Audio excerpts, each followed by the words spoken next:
భారత్ పాకిస్తాన్ మధ్య ఉద్రిక్తతలు అంతకంతకు పెరుగుతున్నాయి. సరిహద్దుల్లో తాజా పరిస్థితిపై మరింత సమాచారం మా ప్రతినిధి ధనుంజయ్ ఢిల్లీ నుంచి ప్రత్యక్ష ప్రసారం ద్వారా అందిస్తారు. Thank you. భారత్ పాక్ సరిహద్దు ప్రాంతాల్లో ఉద్రిక్తతలు పెరుగుతూనే ఉన్నాయని చెప్పాలి. మొత్తం 36 చోట్ల ఈ పాకిస్తాన్ వైపు నుంచి కవ్వింపు చర్యలకు పాల్పడడంతో డ్రోన్లు అలాగే క్షిపణులు లాంగ్ రేంజ్ వెపన్స్తో కూడా పాకిస్తాన్ వైపు నుంచి దాడి జరుగుతోంది. అయితే దీని ధీటుగానే భారత సైన్యం తిప్పికొడుతుందని చెప్పాలి. ప్రత్యేకించి శ్రీనగర్, జమ్మూ కాశ్మీర్లోని శ్రీనగర్ నుంచి దిగువన ఉన్నటువంటి నాలియా వరకు కూడా ఈ కేంద్రాల వివిధ ప్రాంతాల్లో పాకిస్తాన్ దాడులకు పాల్పడుతూనే ఉండాలి. ప్రధానంగా గుజరాత్ వైపు వస్తే గుజరాత్లో భుజ్ వద్ద పాకిస్తాన్ డ్రోన్లు పాకిస్తాన్ దాడి చేసేందుకు ప్రయత్నించింది డ్రోన్ల సాయంతో. అలాగే ఎగువన పంజాబ్ దగ్గర బటిండా, అమృత్సర్ ఖాసా కంటోన్మెంట్ వద్ద కూడా దాడి చేసేందుకు ప్రయత్నించింది. ఎగువన ఉన్నటువంటి సిర్సా, హర్యానా దగ్గర ఉన్నటువంటి సిర్సా, అలాగే సూరత్గఢ్ విమానాశ్రయం మీద కూడా దాడి చేసేందుకు ప్రయత్నాలు చేసింది. అయితే సిర్సా వద్ద వారు చేసిన పాకిస్తాన్ వైపు నుంచి వచ్చినటువంటి రాకెట్ అయితే షెల్ పడిపోయినటువంటి పరిస్థితి గమనించవచ్చు. అలాగే వివిధ ప్రాంతాల్లో పాకిస్తాన్లోని వివిధ ప్రాంతాలకు కూడా సియాల్కోట్ లాంటి ప్రాంతాలకు కూడా భారత వైమానిక దళం యుద్ధ విమానాలు దాడి చేసినటువంటి పరిస్థితి. అయితే కవ్వింపు చర్యలు అయితే విస్తృతంగా పాకిస్తాన్ పాల్పడుతుందని చెప్పాలి. ప్రస్తుతం సరిహద్దు ప్రాంతాల్లో ఉద్రిక్తత అదే స్థాయిలో కొనసాగుతోంది. ఇక ఎగువనున్నటువంటి జమ్మూ కాశ్మీర్లో అఖ్నూర్ సెక్టర్, సాంబా, యూరి అలాగే వివిధ సెక్టార్ల ప్రాంతాల్లో ఈ ఉద్రిక్తతలు అలాగే పాక్ రేంజర్స్ నుంచి కాల్పులు కొనసాగుతున్నాయి. సీజ్ ఫైర్ వైలేషన్స్ అయితే విస్తృతంగా పాకిస్తాన్ వైపు నుంచి జరుగుతూనే ఉన్నాయని చెప్పాలి. దీనికి ధీటుగానే భారత దళాలు ధీటుగానే జవాబు చెబుతున్నాయి, ధీటుగానే తిప్పికొడుతున్నాయని చెప్పాలి. ప్రత్యేకించి బీఎస్ఎఫ్ దళాలు కూడా అఖ్నూర్ సెక్టార్కి ఎదురుగుండా ఉన్నటువంటి సియాల్కోట్లోని లూని అనే ఉగ్రవాద క్షేత్రాన్ని అలాగే పాక్ వైపు ఉన్నటువంటి శిబిరాన్ని కూడా ధ్వంసం చేశాయని చెప్పాలి బీఎస్ఎఫ్ దళాలు. అలాగే వివిధ ప్రాంతాల్లో ఇన్ఫిల్ట్రేషన్ కూడా భద్రతా దళాలు, బీఎస్ఎఫ్ దళాలు కూడా అడ్డుకుంటున్నాయి. అలాగే తీవ్రవాదులను మట్టుపెడుతున్నటువంటి పరిస్థితి. అలాగే ఈ ప్రత్యక్ష యుద్ధంతో పాటు వివిధ long range weapons, heavy weapons తోటి పాకిస్తాన్ వైపు నుంచి వస్తున్నటువంటి దాడుల్ని ప్రతిగానే మన భారత సైన్యం అలాగే రక్షణ దళాలు కూడా తిప్పికొడుతున్నాయని చెప్పాలి. అయితే ప్రత్యేకించి మన ప్రాంతంలో మన ప్రాంతంలో ఉన్నటువంటి శ్రీనగర్, జమ్మూ తదితర ప్రాంతాల్లో ఉన్నటువంటి రిలీజియస్ అంటే ధార్మిక స్థలాల్ని లక్ష్యంగా చేసుకుని అలాగే పౌర ఆవాసాలని లక్ష్యంగా చేసుకుని పాకిస్తాన్ దాడులకు పాల్పడుతుంది. అయితే భారత్ మాత్రం కేవలం మిలిటరీ ఇన్స్టాలేషన్స్ మాత్రమే దాడి చేసేందుకు ప్రయత్నిస్తుంది. అయితే పాకిస్తాన్ వైపు నుంచి మాత్రం భారత్లోని పౌర ఆవాసాలు అలాగే మెడికల్ ఆసుపత్రులు అలాగే స్కూళ్లపైన దాడులకు పాల్పడుతున్నట్టుగా మనకి స్పష్టమవుతుంది. ఎందుకంటే శ్రీనగర్ అలాగే జమ్మూలోని శంభు ఆలయం లాంటి చోట్ల కూడా దాడులకు పాల్పడినటువంటి పరిస్థితి. నేరుగా రక్షణ శాఖ కూడా దీనికి సంబంధించినటువంటి వీడియోను విడుదల చేసినటువంటి పరిస్థితి. అయితే చూస్తే కనుక మొత్తం ఈ ప్రాంతాల్లో ఉద్రిక్త పరిస్థితులు కొనసాగుతున్న నేపథ్యంలో పశ్చిమ భారత్ అలాగే ఉత్తర భారత్లోని 32 వైమానిక ప్రాంతాల నుంచి కూడా విమానాశ్రయాల నుంచి కూడా అన్ని సర్వీసెస్ని సస్పెండ్ చేసినటువంటి పరిస్థితి. ఈ నెల 15వ తారీఖు వరకు కూడా ఈ సర్వీసులన్నీ కూడా సస్పెండ్ అవుతాయని కూడా భారత ప్రభుత్వం ప్రకటించినటువంటి పరిస్థితి. అయితే ఇటు ప్రత్యక్ష యుద్ధంతో పాటు ప్రత్యక్షంగా ఈ ఉద్రిక్తతలతో పాటు ఫాల్స్ ప్రచారానికి కూడా పెద్ద ఎత్తున పాకిస్తాన్ తెగబడుతున్నటువంటి పరిస్థితి. ఎందుకంటే సిర్సా, హర్యానాలోని సిర్సా పాటు సూరత్గఢ్లోని ఎయిర్ ఫోర్స్ స్టేషన్ని దాడి చేసినట్టుగా కొంత ఫేక్ ప్రచారాన్ని పాకిస్తాన్ మీడియా, పాకిస్తాన్కి సంబంధించినటువంటి ప్రభుత్వ ఏజెన్సీలు పాల్పడుతున్నటువంటి పరిస్థితి. అయితే వీటిని కూడా తిప్పికొడుతున్నట్టు భారత ప్రభుత్వం ప్రకటిస్తోంది ఇప్పటికే. అయితే ఈ ఫేక్ ప్రచారాలు నమ్మొద్దని చెప్పి కూడా కేంద్ర ప్రభుత్వం స్పష్టంగా దేశ ప్రజలకు అందరికీ చెప్తోంది. వీటిని ప్రచారం కూడా చేయొద్దు, అలాగే బాధ్యతాయుతమైనటువంటి బాధ్యతాయుతంగా మీడియా కూడా ప్రసారాలను చేయాలని చెప్పి కూడా స్పష్టం చేస్తోంది. దీనికి కట్టుబడే ఈటీవీ కూడా పూర్తి స్థాయిలో బాధ్యతాయుతమైనటువంటి రిపోర్టింగ్ చేస్తోంది. బాధ్యతాయుతంగా ప్రత్యక్ష ప్రసారాలను ఎక్కడా చేయకుండా కేవలం అధికారికంగా సైన్యం రిలీజ్ చేసినటువంటి, రక్షణ దళాలు రిలీజ్ చేసినటువంటి ఫుటేజ్ని మాత్రమే ఈటీవీ చూపిస్తోందని చెప్పాలి. ఎక్కడ సైనిక దళాలకు సంబంధించినటువంటి కదలికలు కానీ అలాగే ఇతర కీలకమైనటువంటి వ్యూహాత్మకమైనటువంటి సమాచారాన్ని కానీ ఎక్కడ పంచుకోవటం లేదు. దీనికి సంబంధించినటువంటి బాధ్యతాయుతమైనటువంటి రిపోర్టింగ్నే ఈటీవీ చేస్తోంది. అలాగే ఫాల్స్ ప్రచారానికి సంబంధించి ధీటుగా ఎదుర్కొనేందుకు భారత ప్రభుత్వం కూడా కొంత రక్షణాత్మకమైనటువంటి చర్యలు చేపట్టిందని చెప్పాలి. అలాగే దీంతో పాటు ఫాల్స్ ప్రచారంతో పాటు సైబర్ దాడులు చేసేటువంటి అవకాశం ఉందన్న నేపథ్యంలో సైబర్ సెక్యూరిటీకి సంబంధించినటువంటి ఒక కీలకమైనటువంటి సమావేశాన్ని కూడా కేంద్ర ప్రభుత్వంలోని రక్షణ వర్గాలు చేసినటువంటి పరిస్థితి. పూర్తి స్థాయిలో ప్రస్తుతం ఈ సైబర్ దాడులతో పాటు అయితే ఇక్కడ కీలకంగా మరొక అంశాన్ని చెప్పుకోవాలి. ప్రస్తుతం ఈ ఉద్రిక్తతలు పెరుగుతున్న నేపథ్యంలో పాకిస్తాన్ సైన్యం సరిహద్దు ప్రాంతాలకి ఇంటర్నేషనల్ బోర్డర్కి తన సైనిక దళాలని మోహరిస్తుంది.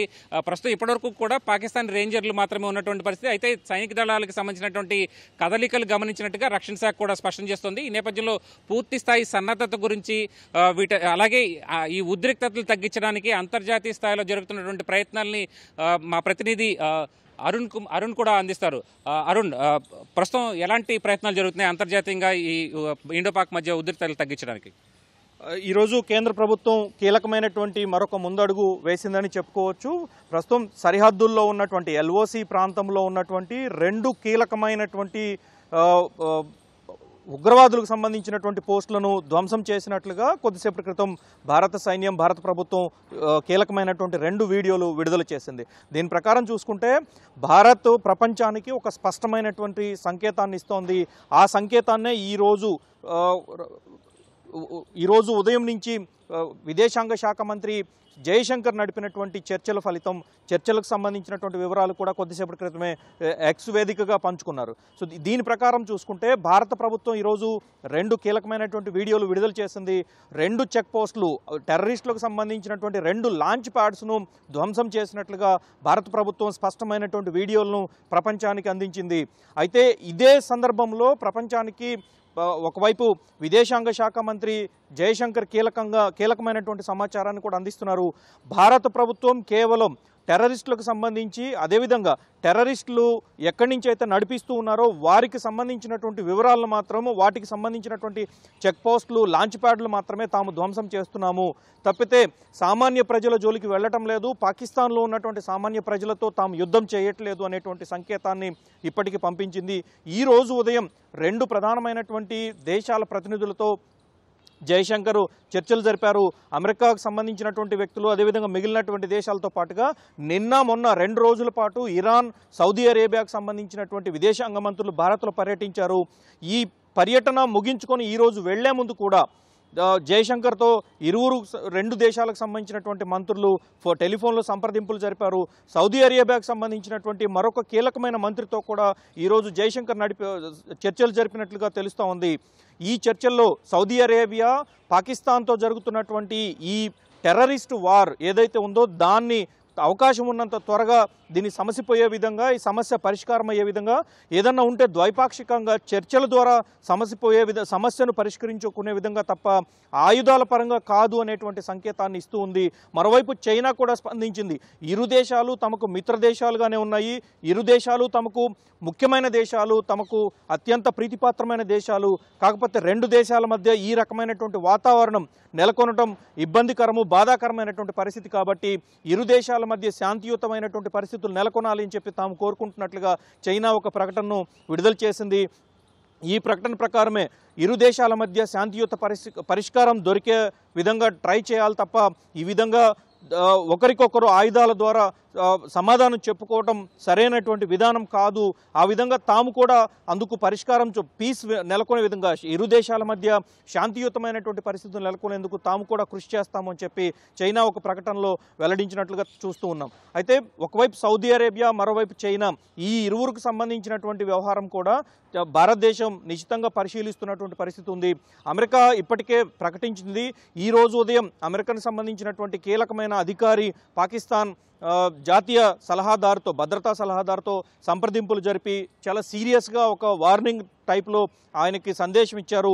ఎట్టి పరిస్థితుల్లో ఇప్పుడు జరుగుతున్నటువంటి ఏదైతే ఆయుధపరమైనటువంటి సమాధానాలు ఉన్నాయో వాటికి అవకాశం ఉన్నంత త్వరగా స్వస్తి పలకాల్సిందే.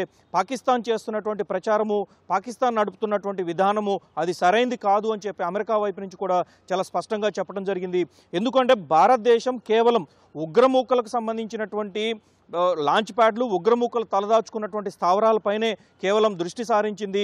వాటికి సహకరిస్తున్నటువంటి పాకిస్తాన్ ప్రభుత్వం పరిధిలో ఉన్నటువంటి ఆయుధగారాలు, అదేవిధంగా విమానాశ్రయాలు మిలిటరీకి సంబంధించినటువంటి వాటిపైనే కాన్సన్ట్రేషన్ చేసింది తప్ప సామాన్య ప్రజలను కాదు అనేది భారతదేశం స్పష్టమైనటువంటి విధానాన్ని, స్పష్టమైనటువంటి సాక్ష్యాలను ప్రపంచం ముందుంచింది. కానీ పాకిస్తాన్ వైపు నుంచి జరుపుతున్నటువంటి దాడుల్లో ఈరోజు ప్రత్యేకంగా బయటపడినటువంటి వ్యవహారము లాంగ్ రేంజ్ వెపన్స్ ద్వారా భారతదేశ సరిహద్దు ప్రాంతంలో ఉన్నటువంటి శ్రీనగర్ నుంచి, అంటే జమ్మూ కాశ్మీర్ నుంచి భుజ్ వరకు ఉన్నటువంటి 193 కిలోమీటర్ల పాకిస్తాన్తో ఉన్నటువంటి సరిహద్దు ప్రాంతంలో, అంతర్జాతీయ సరిహద్దు ప్రాంతంలో మతపరమైనటువంటి, అంటే మందిరాలు, గురుద్వారాలనే ప్రధానంగా టార్గెట్ చేస్తూ దాడులకు పాల్పడుతోంది, మోటార్ షెల్స్ ప్రయోగిస్తోంది, లాంగ్ రేంజ్ వెపన్స్ని ప్రయోగిస్తోంది.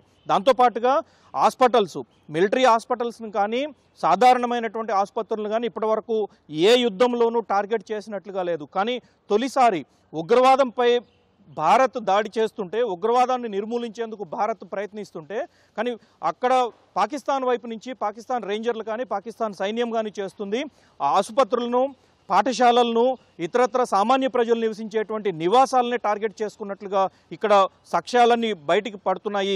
ఆ విధమైనటువంటి వీడియోలన్నీ కూడా ప్రపంచం ముందు భారత్ చూపిస్తూ ఉంది. సో ఇదే విషయాన్ని అటు అమెరికా, ఇటు బ్రిటను, మిగిలినటువంటి అగ్రదేశాలుగా ఉన్నటువంటి చైనాతో సహా సౌదీ అరేబియా కానీ, యమన్ కంట్రీస్ కానీ భారతదేశానికి మద్దతుగా వస్తున్నటువంటి ప్రతి ఒక్క దేశానికి ఇదే విధానాన్ని భారత్ స్పష్టంగా చూపిస్తూ ఉంది. మతపరమైనటువంటి, సామాన్య ప్రజలకు అందుబాటులో ఉండేటువంటి వైద్యపరమైనటువంటి, అదేవిధంగా విద్యాపరమైనటువంటి సంస్థల మీదే టార్గెట్ చేసుకొని ఈరోజు పాకిస్తాన్ వ్యవహరిస్తూ ఉంది. సో ఇవి హ్యూమానిటేరియన్ పరంగా, మానవత్వం పరంగా కూడా క్షమించరాని పరిస్థితి ఉంది. కాబట్టి ఈ అంశాలనే భారత్ ప్రధానంగా ప్రపంచం ముందు పెడుతోంది. పాకిస్తాన్ చేస్తున్నటువంటి పన్నాగాలు, పాకిస్తాన్ పడుతున్నటువంటి కుట్రలు, ఇప్పుడు కొత్తగా ఈరోజు భారత ప్రభుత్వం ఇచ్చినటువంటి కీలకమైనటువంటి సమాచారం, పాకిస్తాన్ వైపు నుంచి ఉన్నటువంటి ఫార్వర్డ్ పోస్టులు అన్నిటి వైపు సైనిక బలగాలను విపరీతంగా మోహరిస్తోంది. భారీగా ఆయుధ సంపత్తిని అక్కడికి చేరవేస్తున్నది. అంటే ఎక్కువగా యుద్ధం కోరుకుంటుంది. కాబట్టి ఉగ్రవాదం పైన భారత్ యుద్ధం చేస్తుంటే, కానీ పాకిస్తాన్ మాత్రం భారత్ పైన యుద్ధం చేస్తున్నటువంటి పరిస్థితి కనిపిస్తోంది. యుద్ధాన్ని పెంచి పోషించే విధంగా పాకిస్తాన్ వ్యవహరిస్తుంది. కాబట్టి ఈరోజు ద్వైపాక్షికపరమైనటువంటి అంశాల ద్వారా పాకిస్తాన్ వైపు నుంచి జరుగుతున్నటువంటి తప్పులన్నింటినీ కూడా జయశంకర్ చూపించేటువంటి ప్రయత్నం చేస్తున్నారు. తాము శాంతిని కోరుకుంటున్నాము, ఉగ్రవాదాన్ని సహించము అనేటువంటి విషయాన్ని America, Saudi Arabia, China, Britain లాంటి దేశాలన్నిటికీ స్పష్టమైనటువంటి భారత్ విధానాన్ని చెప్పడం జరిగింది. ఆ విధంగానే తదుపరి చర్యలు తీసుకుంటూ ఉన్నారు. మరోవైపు ఈరోజు ఉదయం రక్షణ మంత్రి రాజ్నాథ్ సింగ్ నివాసంలో కీలకమైనటువంటి భేటీలు జరిగాయి. Chief of defence staff Anil, అదేవిధంగా త్రివిధ దళాలకు సంబంధించినటువంటి ముఖ్యమైన అధికారులతో చాలా కీలకమైనటువంటి భేటీ జరిగింది. ప్రస్తుతం ప్రధాని నివాసంలో ఆ భేటీ కొనసాగుతోంది. ఈ భేటీ తర్వాత తదుపరి ఎటువంటి చర్యలు తీసుకుంటారనేది చూడాల్సినటువంటి పరిస్థితి ఉంది. సాయంత్రం 5 గంటలకు కానీ 5:30 గంటలకు కానీ మరొకసారి విదేశాంగ శాఖ, అదేవిధంగా ఆర్మీ అధికారులు మరోసారి మీడియా ముందుకు రావడానికి ఆస్కారం ఉంది. Over to studio.